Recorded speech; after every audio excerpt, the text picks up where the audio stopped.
방치과실치사 사건에서 변호사를 선임한 후 조사 일정 조정이 가능한지 여부는 실제로 수사 대응 과정에서 매우 중요한 부분입니다. 원칙적으로 경찰이나 검찰은 출석 요구 일정을 통지하지만 피의자에게 정당한 사유가 있는 경우에는 일정 조정이 가능하며 변호사를 선임한 경우에는 변호사를 통해 공식적으로 일정 변경 요청을 진행하게 됩니다. 이는 단순한 편의 문제가 아니라 조사 준비 상태와 사건 대응의 완성도를 좌우하는 중요한 요소입니다. 실제 사건에서는 갑작스럽게 출석 요구를 받는 경우가 많고 충분한 자료 검토나 사실관계 정리가 되지 않은 상태에서 조사를 받게 되면 불리한 진술로 이어질 수 있습니다.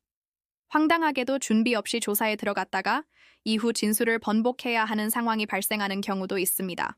형사 절차에서는 최초 진술이 사건의 방향을 결정하는 경우가 많기 때문에 조사 일정 자체도 전략적으로 관리할 필요가 있습니다. 법률사무소 아신에서는 형사사건 상담을 진행할 때 먼저 사건 발생 시점, 수사 진행 단계, 제출된 자료, 향후 예상 절차까지 전체 흐름을 기준으로 대응 계획을 정리해 왔습니다. 조사 일정이 통지된 경우에도 단순히 날짜만 확인하는 것이 아니라 조사 목적과 예상 질문 범위, 제출된 증거와 진술 구조를 함께 검토한 후 조사 참여 여부와 시기를 결정하는 방식으로 사건을 진행해 왔습니다. 이러한 준비 과정은 단순한 일정 변경 요청이 아니라 조사 대응의 일부로 이루어지는 절차입니다.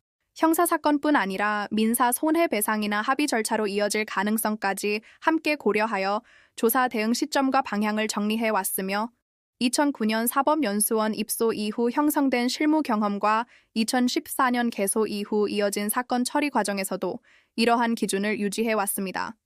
조사 일정은 수사기관이 일방적으로 결정하는 것처럼 보일 수 있지만 실제로는 사건 준비 상태와 대응 전략에 따라 조정이 가능한 부분입니다. 결국 형사사건에서는 조사 일정 자체도 사건 대응의 일부로 이해하는 것이 중요하며 이러한 기준으로 형사, 민사, 행정 절차를 종합적으로 검토하며 사건을 진행해 온 곳이 법률사무소 아신입니다. 변호사 상담이 필요한 경우에는 본 영상의 설명글을 참고해 주시기 바랍니다. 구독과 좋아요는 보다 꼼꼼한 법률 상담에 도움이 됩니다.